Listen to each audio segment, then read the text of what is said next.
We're here to explore Easter week, what actually happened to Jesus of Nazareth, and the order of events, discovering the historical and archaeological evidence, using the Bible to help us, as well as other historical sources, and seeing the places and the artifacts for ourselves. The traditional timeline from the Last Supper to Resurrection Sunday has always seemed too short for me. Not only is there a lot of things happening, but Jesus says in Matthew 12 that just as Jonah was 3 days and 3 nights in the belly of a sea monster, so the Son of Man would be 3 days and 3 nights in the heart of the earth. But Friday to Sunday morning is only 2 days. So we began to do some investigating, and we want to share with you some of the exciting things that we have found. We've also come here to see with our own eyes what we've only seen on websites. To give you an idea of the depth of history in Jerusalem, we're beginning at the Cardo Maximus.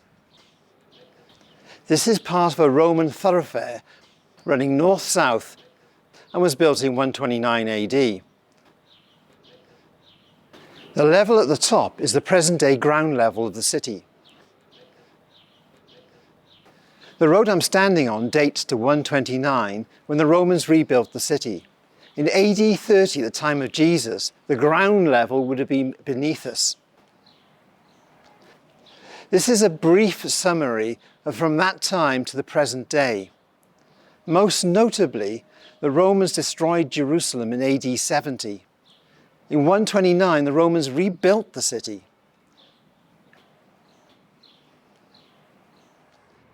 And throughout this time, there's only been one people who have lived through all of this history, and that is the Jews. The most destruction was in AD 70, and this created a huge amount of rubble. The Romans simply built over this, but this also explains the difficulty in excavation work, and that's why so many of the original buildings simply don't exist today. There are a few areas in the city which have been excavated to the time of Jesus, some of which we're going to be visiting. So let's begin the order of events of Jesus' last week, from the Last Supper up to the Sunday. All these times and days are taken directly from the Bible and the Babylonian Talmud. So let's go up to the upper room, which is where we'll start. The events so far from the Bible tell us this. It's Passover week. The Passover is when the Jews come together to celebrate their escape from slavery in Egypt, led by Moses. At this time, a lamb is sacrificed. For the Jews, this Passover lamb is a symbol of freedom, or to use a biblical word, redemption. Jesus is here in Jerusalem with his 12 male disciples to have a last meal together in the upper room. Jesus has already sent Peter and John ahead to prepare the meal. This meal is famously called the Last Supper. But Judas Iscariot, one of the 12, has already conspired to betray him to the high priest of the temple. The religious leaders want to do away with Jesus. Although traditionally the Last Supper is on Thursday evening, consider for now it's Tuesday evening. This is the eastern wall of the upper room, and from this you can actually see some of the foundations. We are just outside the walls of the old city, not far from Mount Zion. This is the eastern wall, and you can see many layers in its foundations. The Second Temple period, the Byzantine, the Crusader period, and the Ottoman period. The lower parts of the wall date to the late Roman period, and could even date earlier to the Herodian period. Jesus tells the disciples that he will die, but they just don't understand. Personally, I believe they just couldn't conceive that Jesus, who had already evaded the authorities, would now lose his life. We're just outside the staircase leading up to the upper room. Let's go inside.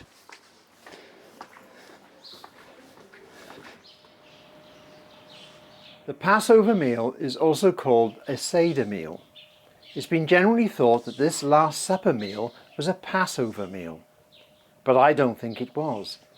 The day of Passover moves each year as it's based on the Jewish lunar calendar, and in AD 30, Passover begins on Thursday evening.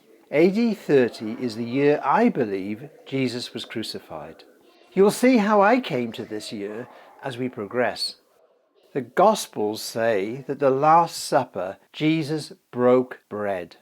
The Greek word here is artos, and artos refers to an ordinary loaf that contains yeast, not to the unleavened flatbread or matzos that the Jews eat with their Passover meals.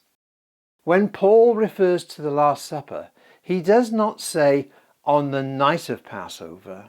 Instead, he says on the night that Jesus was betrayed, he took a loaf of bread. The same word artos is used here. We're inside the upper room. This is a medieval building. This is not the original. However, pilgrims have been coming to this site from very early on. The trouble with a lot of the paintings you see Jesus at a table. That's incorrect. The Bible says quite clearly that the disciples were reclined on the floor, and this would have been the biblical way of eating. Another reason I don't believe it was a Seder meal is that John's Gospel says that when the guards of the chief priests took Jesus to the praetorium a day later, they didn't actually go inside the building so that they wouldn't be defiled and then could eat the upcoming Seder meal. Jesus dipped some bread in wine and then gave it to Judas, saying, "What you must do, do it and get it over with." Judas left the room to go to the high priest, but the other disciples had no idea what was going on. Jesus warned them that they would all be scattered, and after that they left for Gethsemane. The route they would have taken, according to John's Gospel, would have been down a ravine and turning left into the Kidron Valley.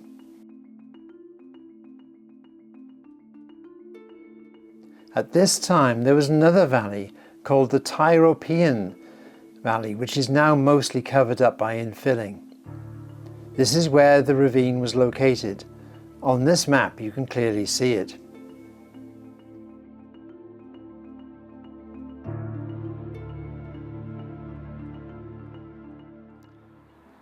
As we stand here at the corner of the old city, where the southern and eastern walls meet, we can see the Kidron Valley as it runs towards Gethsemane.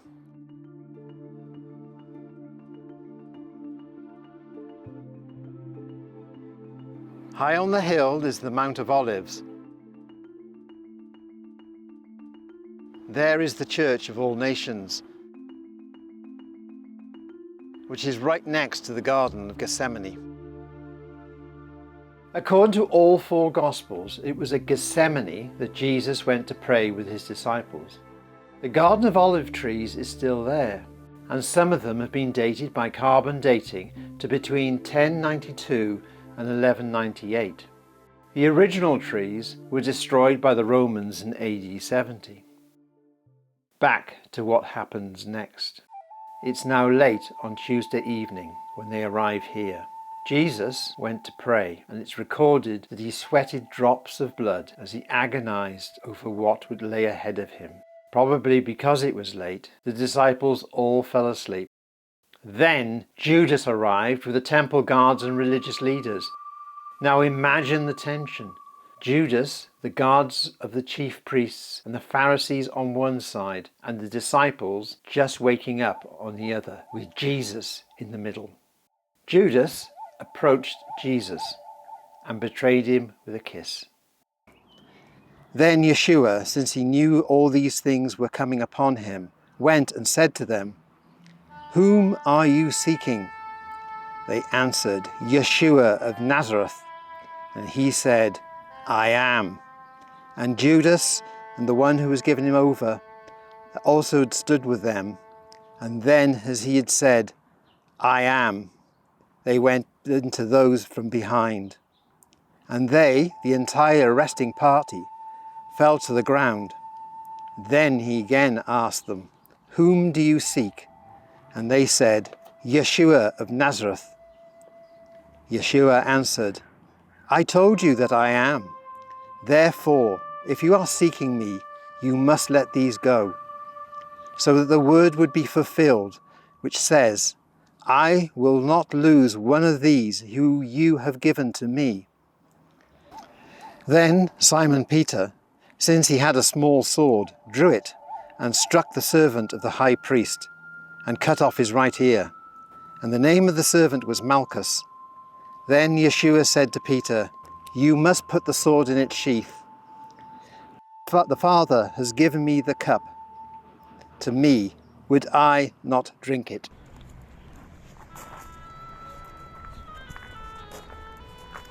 After arresting Jesus, he's marched off towards the East Gate, which is also called the Golden Gate, on his way to where the scribes and the elders of the Sanhedrin have assembled.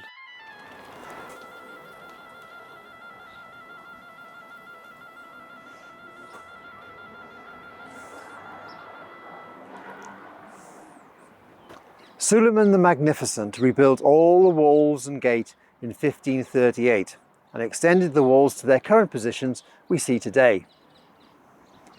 It's interesting that Suleiman was told of a prophecy from the book of Ezekiel, where Ezekiel saw the glory of God returning to the temple through the gate facing east, this very gate. In response, Suleiman sealed the gate to prevent Jesus from coming back. As you can see, the gate has been filled in. What Suleiman did not know, that he was fulfilling another prophecy from Ezekiel in which God says, "This gate is to remain shut. It must not be opened. No one may enter through it. It is to remain shut because the Lord, the God of Israel, has entered through it." So on that night, Jesus walked through this gate. We can't go to the other side of the gate today because this gate leads up to the Temple Mount. But we'll continue walking where we believe Jesus walked. Jesus was taken to the house of Caiaphas. Caiaphas was the high priest at the time of Jesus' trial. However, John mentions that the first person Jesus is presented to is Annas, who was also at the house of Caiaphas, because this is where all the elders of the Sanhedrin were. We're heading there now. Annas' wisdom was sought probably because he had been high priest between 6 to 15 AD, before he lost his position by the Romans. But he still held considerable authority among the religious leaders.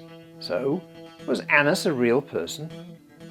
Within the Jewish quarter are the remains of a large palatial mansion which archaeologists believe could well be the palace of Annas, that the Jewish historian Josephus records was burnt down in 70 AD. The others then set fire to the house of Annas, the high priest. Just south of Jerusalem is a place called Akadama.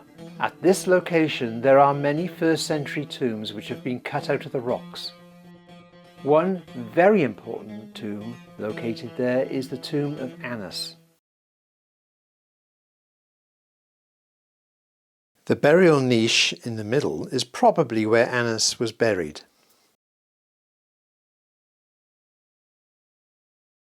But there is a family connection between Annas and Caiaphas, according to Josephus.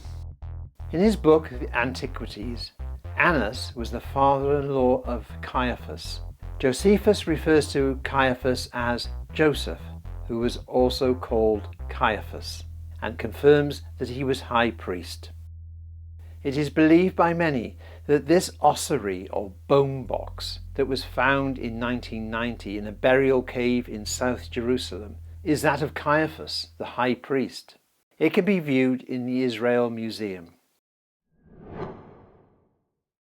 The house of Caiaphas has been the focus of many debates among archaeologists.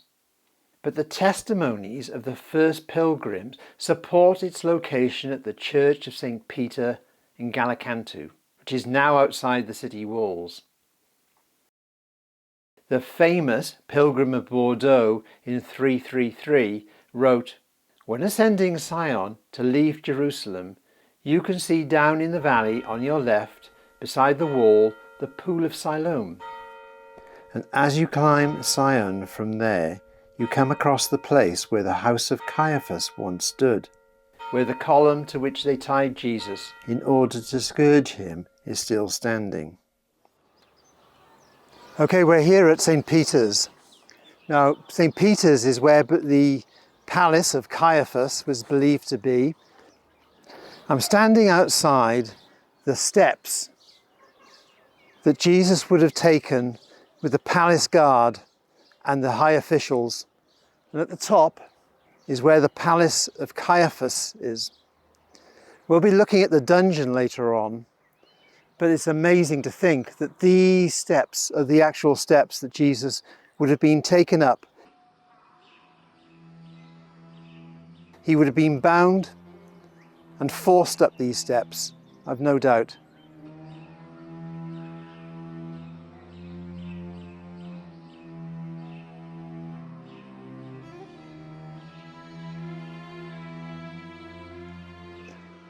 Jesus prophesied in the Gospels that Peter would deny him 3 times before the cockerel crowed.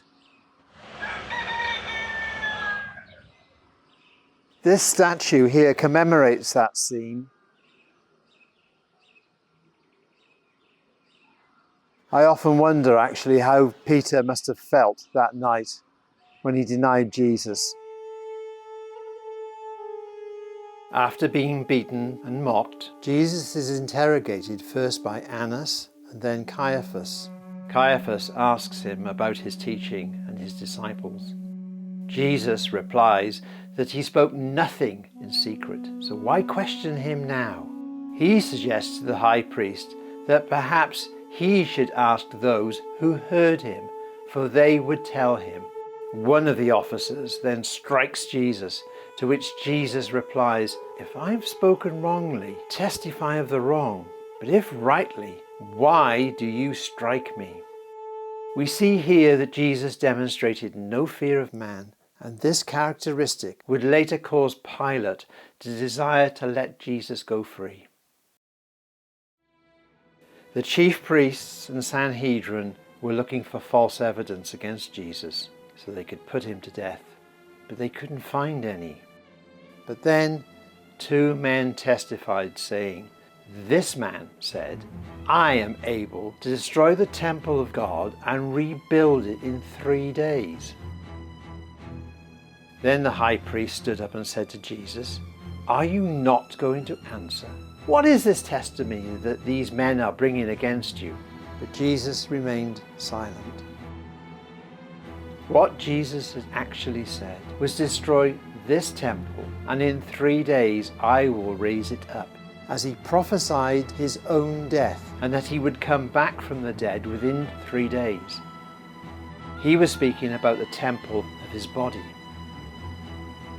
Jesus stayed overnight at Caiaphas' house. Under the church is a dungeon, believed to be where Jesus was detained for the night following his arrest.